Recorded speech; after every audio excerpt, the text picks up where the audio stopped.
this cause, it will be a negative externality of production, and the MSC will equals the NPC plus the external cost, and the NPC is below the MSC because there is an extra cost to the society because of the pollution the coal mine is making, such as, and it will cause respiratory problems to the people. And so, and the coal mine is not concerned about the external negative cost. It will produce at quantity 1, so here, and at price 1. And it is not producing at a socially efficient output of Q asterisk. And at Q asterisk, as we know, the MSC will equal the MSB. So it is a market failure, and there is a misallocation of the society's resources because too much coal is being produced at too little price. And so there is also a welfare loss of extra units from Q1 to Q asterisk, and this is shown by the shaded triangle here. And to decrease the externality, the government can intervene. Yes. Another example is firm's waste. So what the option of the government, it can either tax the firm, which we know that, as you can see here, that's a solution. It can either tax the firm which will shift the NPC curve upwards, or it can, if they do so, the government internalize the externality, which means they kind of eliminated the externality. And then also, as I said before, issue some kind of permits, which is a regular system of controlling the pollution. But there's a small problem associated with these permits because it doesn't actually lead to reduction of pollution, and it's hard to calculate like the amount of permit offered by the government for a polluting firm. And the cause externalities of production, external benefits. An example of this is high quality trainings for employees. Okay, so we have for example, we have a hospital which provides professional training for its doctors, and this aspect is the cost to the hospital because it's providing very high quality working tutorial. And when some doctors leave the hospital in order to find a place in another one, then there is a benefit to the other hospitals who do not have to spend money for this high quality working learning service, which the initial hospital spent money on. And so the society has gained benefit from the training given by the hospital, because even though the hospital itself has not, in this case the NPC will be greater than the MSC, and from the graph you can see that the hospital produces at a level of Q1 that is below the efficient level of Q asterisk, and between the quantity 1 and quantity asterisk there is a potential welfare gain, as shaded is the shaded triangle, and if the output could be increased to Q asterisk, then the welfare would be gained, because for all units of Q1 and Q asterisk, MSB is greater than MSC. And to obtain the welfare, government could use either possible solution, because they have options. For example, they can either, as Frank said, subsidize it, but also they can have the option which could be represented by the PPF curve, showing the two possible kind of possibilities they have. They can either you subsidize it, or they can either also vocational training, which has like give trainings provided by the state.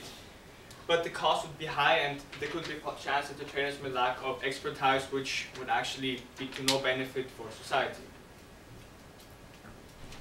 And the negative externality of consumption is just a consumption of an individual which affects a third party. So, for example, it could be cigarettes, which are a demerit good, and they cause external costs for the individuals, and they they create discomforting smell for the society, and also they create lung cancer for the individual that consumes it.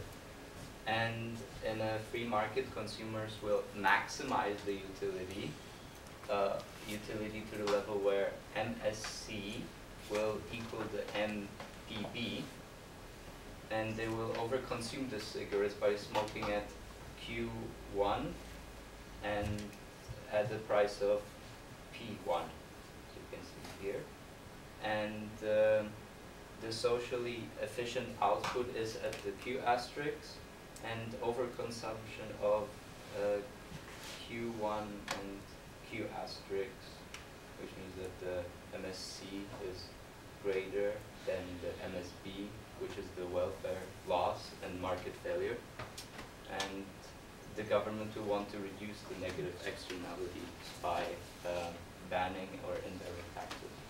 So if we talk about like this case of cigarettes, cigarettes is, as Frank said, very good and it's addicting. But if they would kind of ban this so-called tobacco industry, it will lead to unemployment, which is also bad for the government.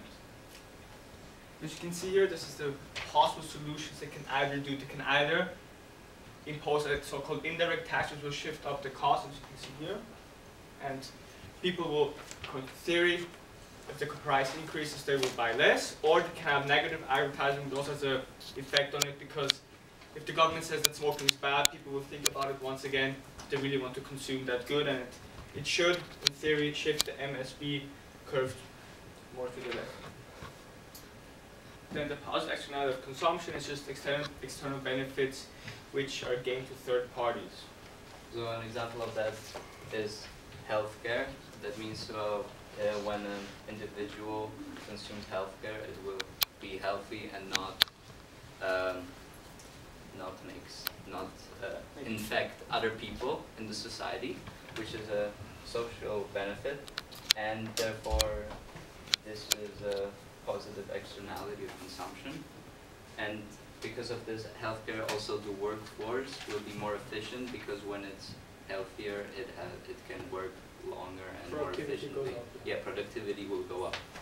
And so the healthcare is consumed at Q1 at the price of P1, and the socially efficient level of consumption would be at Q asterisk, where MSB is equal to MSC. And so on the graph, MSB is greater than MSC for points Q1 and Q asterisk, and therefore this is the potential welfare gain, and by the shaded triangle. And as consumption increases, the welfare of the society increases as well. And if the government wants to increase the societal benefit, then it can subsidize or advertise or import. And just a small modification. Some of these other examples, Franklin, medical care or education. And the option for the government, they first of all, as Frank just said, subsidize, which you will see, lower the cost, or they provide positive advertising, which is the opposite effect of negative advertising, which will encourage most of the people to do these kinds of services or buy the kinds of products. Or they can also pass on laws, but that's kind of the infringement of the civil liberties, and it is actually it's actually a good law because it will only benefit the society at the end. But there was also a problem with the third world countries, because in these countries the costs for them are too high to afford such options for the government, for example education or advertising, and that's another kind of option they have to take in consideration. Is now the only option is the law, because the cost will be lower than providing advertisement or subsidize the firm. And now some other causes of market failure. The immobility of factors of production, which will be presented as, for example, transportation or the allocation of resources to another country. That's why there's a picture of the ÖBB ban, because in the book there's an example given that the production from one country of a good has to be exported to another country, and the cost of that good are higher, and that's why there's immobility of the factors of production, because they won't work that efficient. And of course, there's also problems with information, because in theory, not the consumers and producers have no, that's so-called ultimate knowledge of the market, and therefore they will, in some cases, take bad options for them. And that's also another causal factor which will cause the market to fail. And of course, the creation of inequality, as you can see here, rich and poor, because of capitalistic government, because not everyone is wealthy and they cannot buy these merit goods, and maybe tend to the demerit goods because they're already used to these products and they have created this negative externality. Or the short-termism, it's kind of like it's kind of the effects it has on the future, and the decisions we do now can have harmful effects on the future, and that will also cause the market to fail ultimately.